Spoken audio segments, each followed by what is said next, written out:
Globocznik odpowiadał za realizację najbardziej zbrodniczych rozkazów. W ich skład wchodziło masowe mordowanie jeńców, wysiedlenia Polaków, likwidacja lokalnej inteligencji oraz koordynacja ludobójczej Aktion Reinhardt. W ramach tej ostatniej operacji stworzono 3 obozy zagłady w Bełżcu, Sobiborze i Treblince, na terenie których zamordowano 1,5 miliona Żydów. Jak wyglądała historia jednego z najważniejszych realizatorów niemieckiej polityki zagłady? Zapraszamy na kolejny film.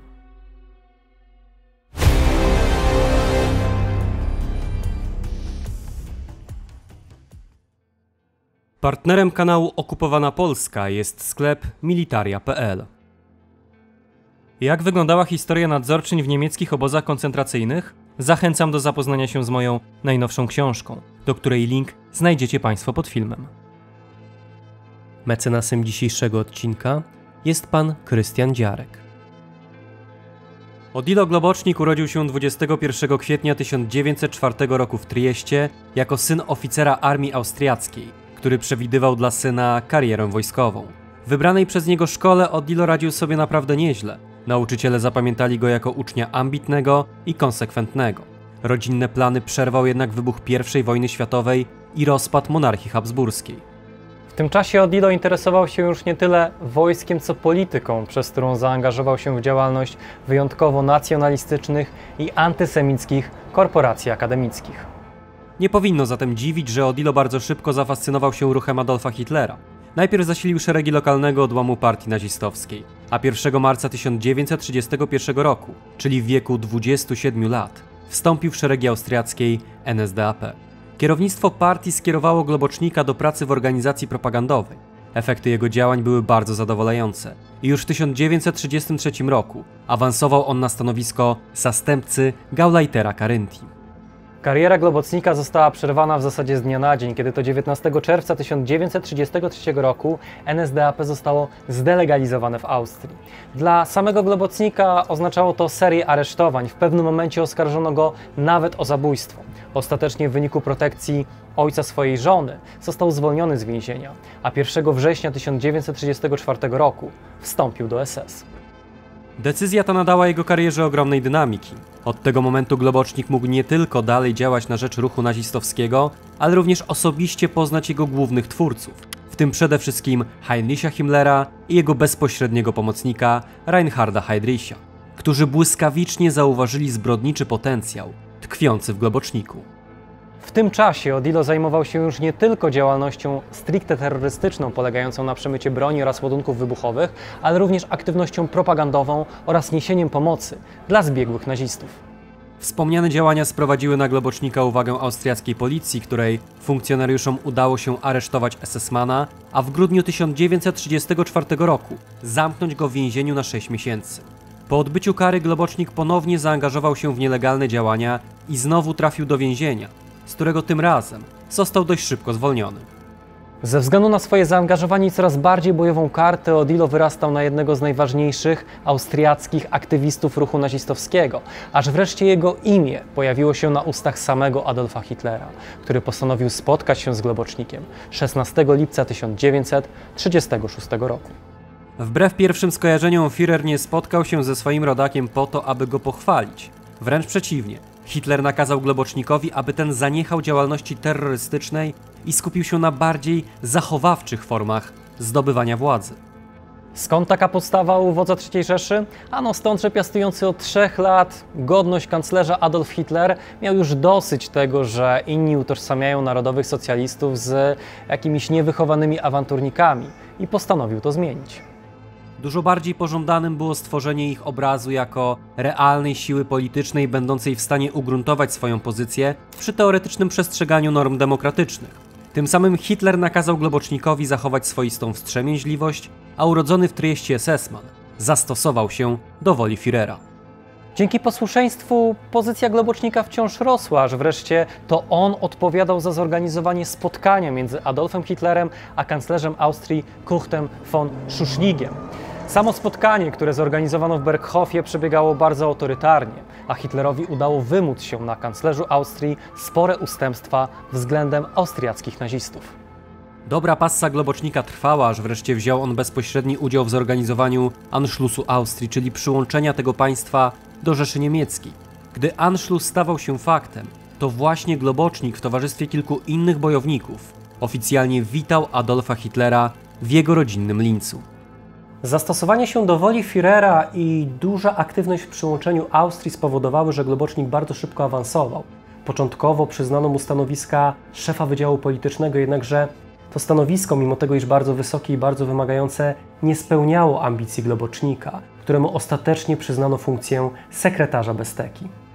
Z otrzymanego urzędu Globocznik mógł być jak najbardziej dumny, jednakże nie zaspokoił on apetytu SS-mana. Tym samym Odilo bardzo szybko przystąpił do wyścigu o jedno z najważniejszych i najbardziej prestiżowych stanowisk w przyłączonej Austrii, czyli Gauleitera Wiednia. Sprawa nie była jednak prosta, a zęby na wspomniany urząd ostrzyli sobie bardzo silni kandydaci wspierani przez takie osoby jak Rudolf Hess czy Martin Bormann.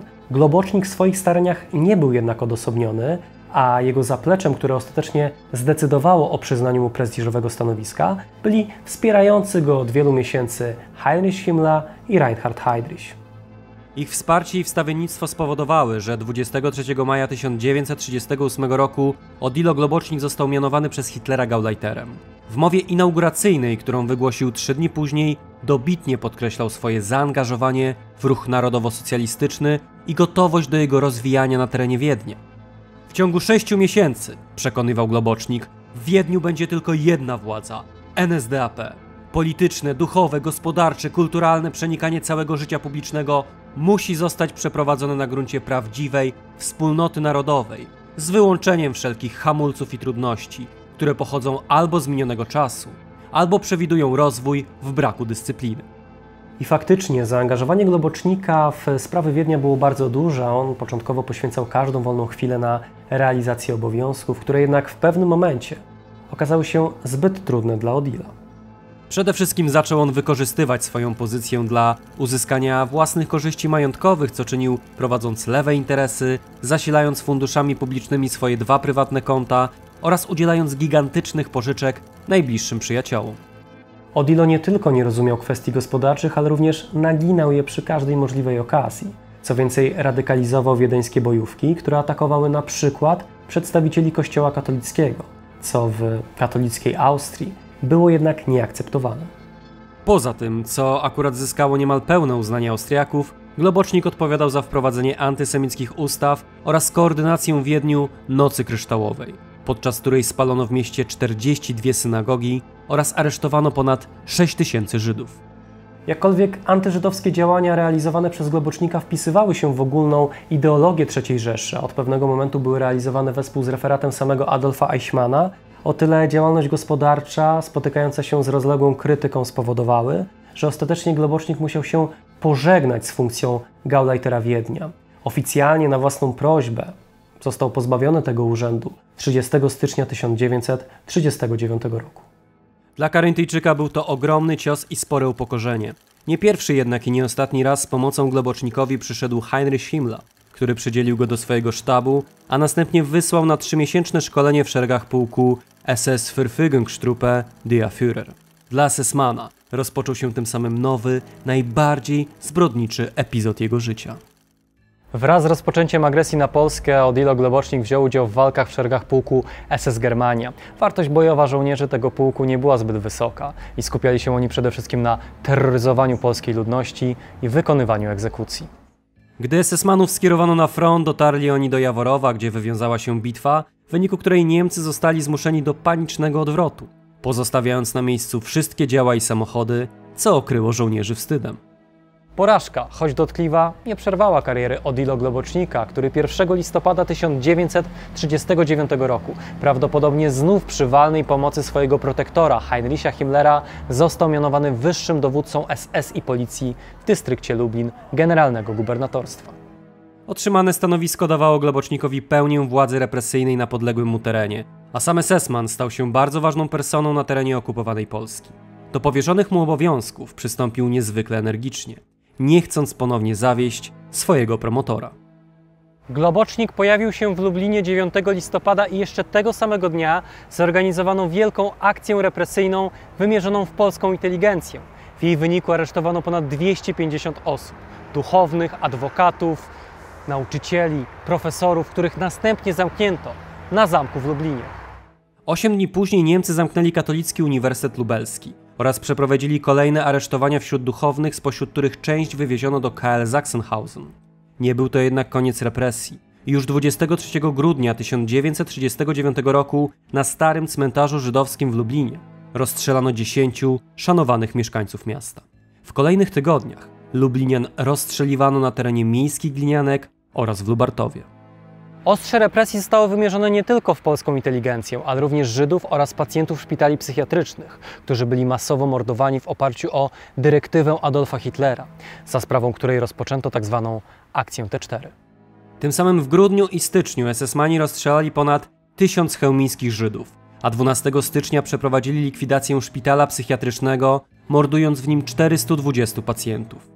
Kolejne miesiące 1940 roku przyniosły dalsze egzekucje, które tym razem Niemcy przeprowadzali w rurach jezuickich oraz w Kumowej Dolinie.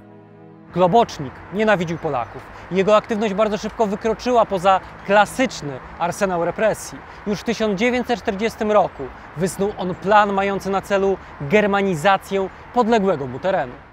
Idea ta zyskała aprobatę samego Himmlera, co ostatecznie doprowadziło do ekstremalnie zbrodniczej akcji Zamość, w wyniku której tysiące Polaków było germanizowanych, wysiedlanych lub mordowanych. Ich nieformalnym symbolem stała się pochodząca z Wólki Złojeckiej 15-letnia Czesia Kwoka, którą Niemcy zamordowali na terenie KL Auschwitz 12 marca 1943 roku. Zanim do tego doszło, zbrodniczą polityką coraz częściej obejmowano ludność żydowską, którą Globocznik postanowił jak najbardziej wyeksploatować i wzbogacić się jej kosztem. Tym samym już w grudniu 1939 roku na terenie Lublina przy ulicy Lipowej powstał obóz pracy. Pierwszy tego typu twór na terenie generalnego gubernatorstwa. Globocznik gardził Żydami w sposób absolutny. Gdy dochodziło do jakichś spotkań między nim a przedstawicielami społeczności żydowskiej, zachowywał się względem nich bardzo brutalnie, co w gruncie rzeczy dość znacząco wyróżniało go na tle innych, wysoko postawionych funkcjonariuszy, którzy przynajmniej starali się zachowywać pewne pozory. Przedstawione przed chwilą fakty mogą wskazywać, że Odilo Globocznik był opryskliwym i aroganckim karierowiczem. Z jednej strony faktycznie tak było. I jak zapamiętał Rudolf Hess, Globocznik był zarozumialcem, który potrafił swą osobę wysuwać na plan pierwszy, a swoje fantastyczne plany przedstawiać tak, jakby zostały już w znacznej części urzeczywistnione. On i tylko on chciał sam wszystko zrobić i to najlepiej. Czy to chodziło o zagładę Żydów, o przesiedlenia Polaków, czy o wykorzystanie skonfiskowanych dóbr. z drugiej strony wielu jego podwładnych zapamiętało Globocznika jako dobrego i sympatycznego szefa, który dbał o to, aby podległym mu SS-manom nigdy nie brakowało towarów luksusowych, odpowiedniego jedzenia i dobrego alkoholu. Sam Globocznik sporo zresztą pił, co z jednej strony miało może na celu uśpienie ewentualnych wyrzutów sumienia, a z drugiej niejednokrotnie radykalizowało zachowanie tego człowieka. Jeśli chodzi o życie w Lublinie, to Odilo Globocznik zajął na swoje potrzeby istniejącą do dzisiaj willę przy ulicy Lubomelskiej, którą podczas okupacji przemianowano na Auslandstraße. Oficjalnie wynajęto ją od dotychczasowych właścicieli. SS-man bardzo szybko zaadaptował ją jednak na własne potrzeby. Dom, który widzicie Państwo za moimi plecami, został przebudowany i zaadaptowany na potrzeby Globocznika. W pomieszczeniu, które przeznaczono na jego gabinet, wstawiono ciężkie biurko oraz zawieszono portret Führera. Dom Globocznika był bowiem nie tylko miejscem, w którym mieszkał, ale stanowił również swoiste centrum dowodzenia. Jeden z ordynansów Globocznika, oficer Willi Natke, zapamiętał również, że podłoga tarasu w domu Globocznika, dawny ogród, wyłożona została płytami nagrobnymi z żydowskiego cmentarza. Pamiętam, że pewnego razu kopiąc jedną z tych płyt, Globocznik zrobił uwagę, że wszyscy Żydzi muszą zdechnąć. Trudno jednak wskazać, ile prawdy było w tej relacji. Wykorzystywanie macew do utwardzenia dróg nie należało jednak w tym czasie do rzadkości. Pierwsze piętro budynku zostało zaadaptowane na potrzeby rodziny Odilo Globocznika, która przybyła do niego latem 1940 roku. Do naszych czasów zachowały się meble zamówione przez SS-mana, na których znajdują się ornamenty w kształcie swastyk. Szczęśliwie uratowane przez ośrodek Brama Grodzka Teatr NN nie zostały niestety włączone do obiegu muzealnego i można je oglądać jedynie na zdjęciach. Wraz z podjęciem decyzji o tzw. ostatecznym rozwiązaniu kwestii żydowskiej, Odilo Globocznik został przewidziany na głównego koordynatora tej akcji, której celem było wymordowanie wschodnich Żydów, dla której to Lublin stał się logistycznym centrum.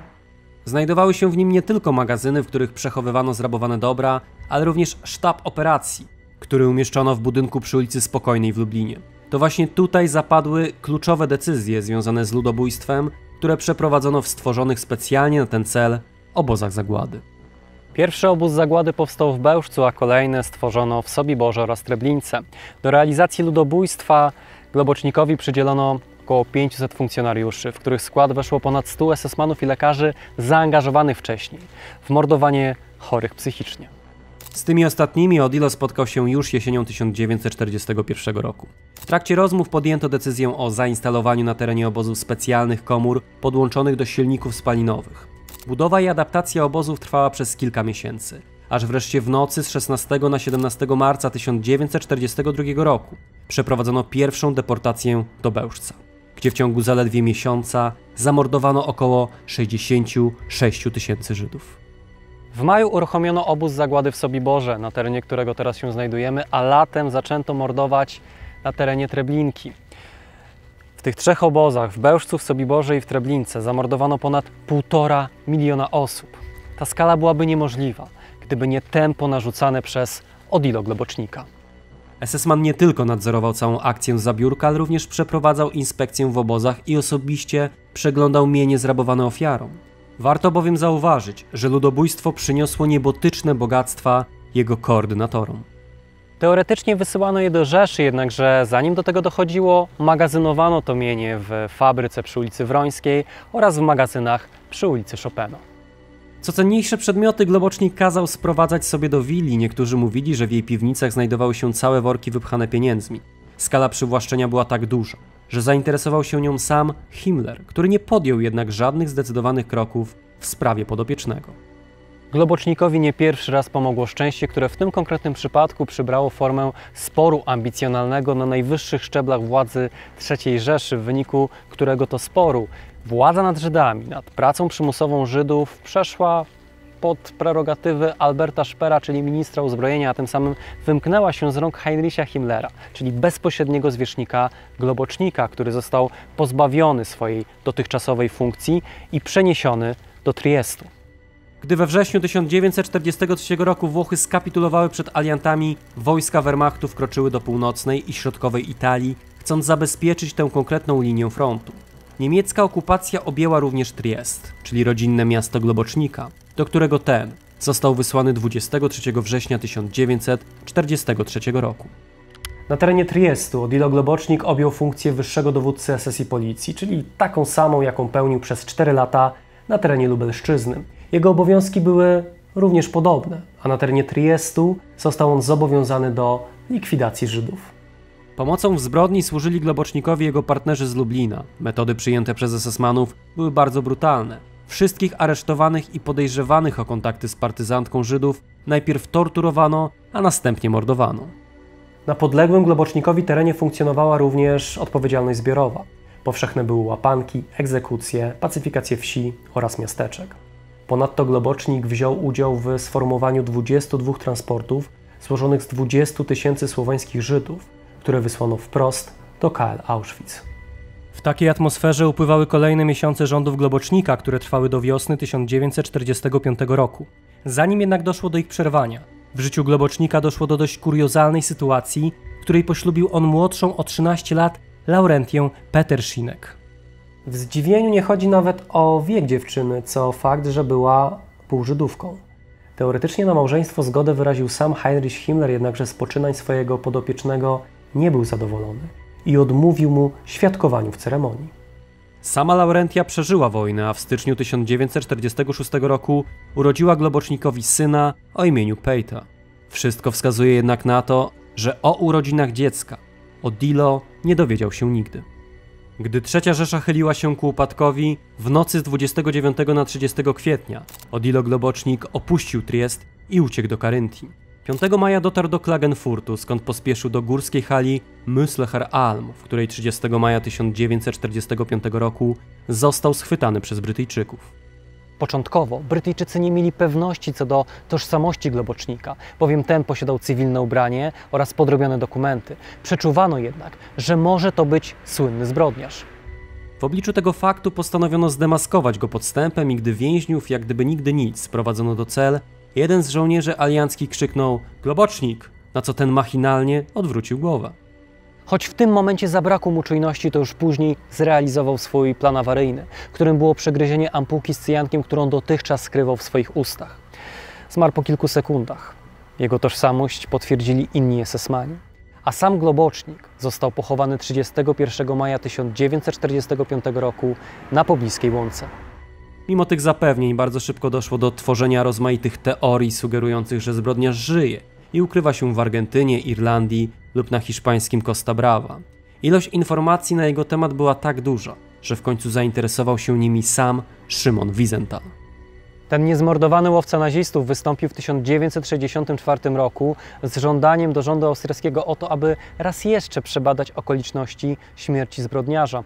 Austriacy podjęli się tego zadania, jednakże po łebkach, powtarzając w zasadzie ustalenia Brytyjczyków. Nie pofatygowali się nawet, aby przeprowadzić ekshumację grobu Globocznika, co samo w sobie nie rozwiało żadnych wątpliwości.